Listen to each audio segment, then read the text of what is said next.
Friends, welcome back to Kavi's kitchen. இன்றைக்கி நம்ம வந்து ஒரு க்ரீன் குருமா தான் சப்பாத்திக்கு பார்க்க போகிறோம். சப்பாத்தி, பூரி எதுக்கு வேணால் யூஸ் பண்ணிக்கலாம். நம்ம வீட்டில் இருக்கக்கூடிய ஒரு சிம்பிளான இன்க்ரீடியன்ஸ் வச்சு ஒரு டேஸ்டியான குருமா எப்படி பண்ணுறதுங்கிறது பார்த்துடலாம். அதுக்கு தேவையான திங்ஸ் என்னென்னங்கிறத சொல்லிடுறேன். அதுக்கு வெஜிடபிள்ஸ் வந்து வீட்டில் இருக்கக்கூடிய உருளைக்கிழங்கு 2 உருளைக்கிழங்கு நான் கட் பண்ணி அது கூட கொஞ்சம் பீஸ் பாயில் பண்ணி எடுத்து வச்சுருக்கேன். ஒரு 1/4 கப் பீஸ் போட்டுக்கோங்க. புதினா ஒரு 1/4 கப், 1/2 கப் கொத்தமல்லி, 2 தக்காளி, 2 வெங்காயம், பச்சை மிளகா 2 கட் பண்ணி வச்சுருக்கேன். அது கூட 4-5 பூண்டு பல், கொஞ்சம் இஞ்சி. அதுக்கு மசாலாவுக்கு வந்து மிளகாத்தூள், தனியாத்தூள், கரம் மசாலாத்தூள், மஞ்சத்தூள், தேவையான அளவு உப்பு. இது கூட கொஞ்சம் ஜீரகம். இதை வாங்க எப்படி பண்ணலாங்கிறது பார்த்துக்கலாம். மிக்சியில் இந்த 2 தக்காளி, வெங்காயம் நம்ம எடுத்து வச்சுருந்தோம் இல்லையா, அந்த மசாலா சாமானை தவிர்த்து மீதி எல்லாத்தையும் மிக்சியில் போட்டு அரைச்சிங்க. 2 வெங்காயம், அது கூட இஞ்சி, பூண்டு, பச்சை மிளகா, புதினா, கொத்தமல்லி, இது எல்லாத்தையும் நம்ம நல்லா பேஸ்ட்டாக கிரைண்ட் பண்ணி எடுத்துக்கலாம். மிக்சியில் அரைச்சாச்சு. இதை அரைக்கிறப்ப இந்த மாதிரி பேஸ்ட் கன்சிஸ்டன்சியில் அரைச்சிக்கோங்க. அரைக்கிறப்ப தண்ணி ஊற்ற வேண்டாம். ஏன்னா நமக்கு தக்காளி இருக்கிற தண்ணி, ஆனியனில் இருக்க தண்ணியே போதுமானது. தண்ணி ஊற்றுனீங்கன்னா ரொம்ப தண்ணியாயிரும். அதனால் தண்ணி ஊற்றாதீங்க. தண்ணி ஊற்றாமல் அரைச்சிக்கோங்க. தண்ணி ஊற்றாமே இந்த கன்சிஸ்டன்சியில் உங்களுக்கு வந்துடும். கடாயில் எண்ணெய் வச்சுக்கலாம். எண்ணெய் சூடானதுக்கப்புறம் கொஞ்சமாக ஜீரகம்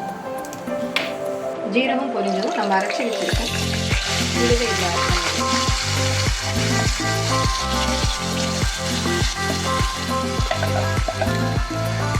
மிக்சியில் இருக்கிறத கொஞ்சமாக தண்ணி ஊற்றி அலசி இதிலே ஆட் பண்ணிக்க போகிறேன்.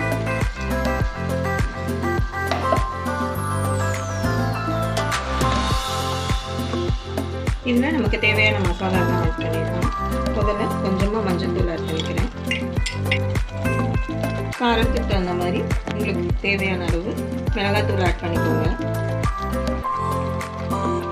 தனியாத்தூள், இது எல்லாத்தையும் நல்லா மிக்ஸ் பண்ணிவிட்டு நம்ம அதில் அரைச்சி ஊற்றின இந்த மிளகாத்தூள் எல்லாமே பச்சை வாசனை போகிற வரைக்கும் எல்லாம் கொதிக்கட்டும். அதுக்கு நம்ம கொஞ்சம் தண்ணி இதில் ஆட் பண்ணிக்கலாம். கொஞ்சமாக தண்ணி ஆட் பண்ணி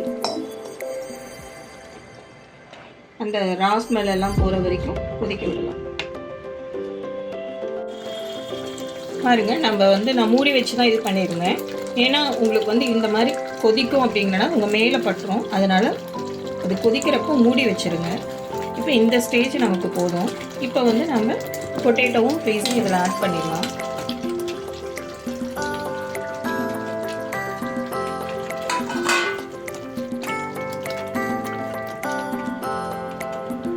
ஆட் பண்ணதுக்கப்புறம் உங்களுக்கு ரொம்ப கெட்டியாக இருந்ததுன்னா கொஞ்சம் தண்ணி ஆட் பண்ணிக்கோங்க. எனக்கு கரெக்டாக இருக்குது, நான் அப்படியே விட்டுற போகிறேன். கூட கொஞ்சமாக கரம் மசாலா ஒரு 1/4 டீஸ்பூன் ஆட் பண்ணால் போதும்.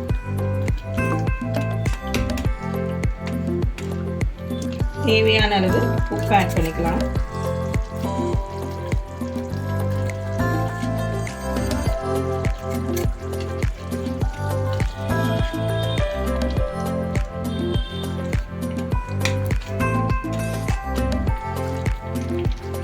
இது மூடி வச்சு ஒரு 2 மினிட்ஸ் கொதிக்கணும். நல்லா கொதிச்சிட்ருக்கு. இந்த ஸ்டேஜில் நம்ம ஆஃப் பண்ணிவிட்டு கொத்தமல்லி ஆட் பண்ணிக்கலாம். கொத்தமல்லி ஆட் பண்ணி கலந்து விட்டுட்டு ஆஃப் பண்ணதுக்கப்புறம் கொஞ்சமாக லெமனை ஸ்க்வீஸ் பண்ணிக்கிறேன். ஆஃப் பண்ணதுக்கப்புறம் தான் லெமனை சேர்க்கணும், இல்லைன்னா உங்களுக்கு குருமா கசப்பாயிரும். அவ்வளோதான், ஒரு டேஸ்டியான ஹெல்த்தியான குருமா நமக்கு ரெடி ஆயிடுச்சு. இப்போது இதை வந்து நீங்கள் இட்லி, தோசை, சப்பாத்தி இப்படி எதுக்கு வேணால் யூஸ் பண்ணிக்கலாம். நீங்களும் இதை செஞ்சு பார்த்துட்டு உங்களுக்கு இந்த வீடியோ பிடிச்சிருந்ததுன்னா ஷேர் பண்ணுங்கள், கமெண்ட் பண்ணுங்கள், சப்ஸ்கிரைப் பண்ணுங்கள். தேங்க்யூ ஃபார் வாட்சிங்.